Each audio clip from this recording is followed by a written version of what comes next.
Okay guys, sorry for the wind and welcome back to Linda's Pantry.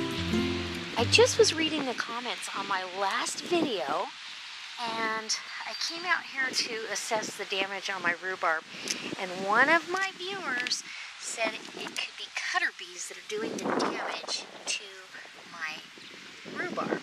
So I want to make sure you can see right there. Where is it? Right there. Gosh, that is a bee and it is eating the leaves. Now how do I get rid of that? So it must be a cutter bee. I'm not sure how to get rid of it, but it's definitely eating the leaves of my rhubarb. And you wouldn't think it would do that because they have that acid in them. He's flown off now, but so now I kind of feel like I know what's going on with the rhubarb, but I'm just not sure how to attack it. I'm going to spray this down with some soapy water and see if that helps. And oh yeah, here's another bee right there. Oh, I just want to thump them. And I just saw somebody else flying around. So now we know the culprit. So I think I'll ask Mrs. Google what she thinks about it and how to get rid of it. And if you guys know, let me know. Oh my gosh. Who'd have thought bees would do that? That's just crazy talk. Okay. So, anyways, this is a windy afternoon and I'm glad I came out because I get to see. I'm going to go over here and see if I see any on this rhubarb because it's getting started with that. Oh yeah, they've been over here since I was out here. Look at those holes. Okay, so we have bees that like rhubarb leaves. That's crazy. So I'm getting rid of them. Just saying. Okay. All right, well,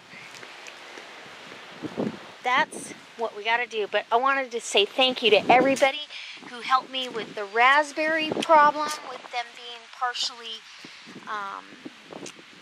kind of dry and white, and with the rhubarb problem, and with the asparagus being in a pot.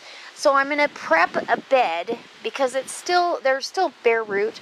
I'm going to go ahead and prep a asparagus bed. I'm not sure where yet, that I can transplant those, and then I'll put something else in these pots, if that makes sense.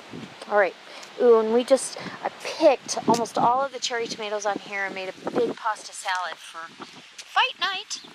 All right, guys, I'll be back and I'll let you know how my remedy comes out and what I do for it. So guys, can you believe that cutter bee? Since I was out there with the camera, I have seen 6 of them on the rhubarb and the other rhubarb. So I went online and Miss Google says that you should mix together in a gallon of water, you need a tablespoon of ammonia and a tablespoon of flea and tick shampoo. Now, I had to go to the store to get the flea and tick shampoo because we don't have fleas and ticks here in northern Nevada, unless they're brought in from another area. So apparently they hate the smell. So I've sprayed the plants down with it, and when I do my next garden update, I will be sure and let you know what I think, whether it's working or not. Now you can also set up a trap for them. I don't think I want to do that. I just want to deter them from eating my plants and to move on to somebody else's garden. I guess they attack rose bushes and all kinds of stuff, and they actually don't even eat the leaves. All they do is cut circles, and what happens is that's how the plant draws in a lot of nutrients from sunlight and everything else. So I want to deter the problem as much as possible. So I'm just going to treat it like this naturally and see what happens. And if you guys have any other thoughts or you have another remedy, please leave it in the comment section below for everybody else that's tuning in and that's actually may have this problem. I know in the wetter climates, slugs do this kind of damage. But we're in a very dry climate, and the only moisture my garden gets is when I water. So I want to make sure that I do the best by my plants. And so anyway, I thought I'd bring you along for this quick update. So let us know in the comments what you think, and if you've tried this, did it work? Did it not work? Do you have a better remedy? All right, guys, don't forget to check the links below, and as always, I'll have an Amazon link, maybe for flea and tick shampoo. No, just kidding. But you can shop through that link and buy anything you need, and it helps our channel out. And so I can't wait to see you next time for a delicious rhubarb recipe.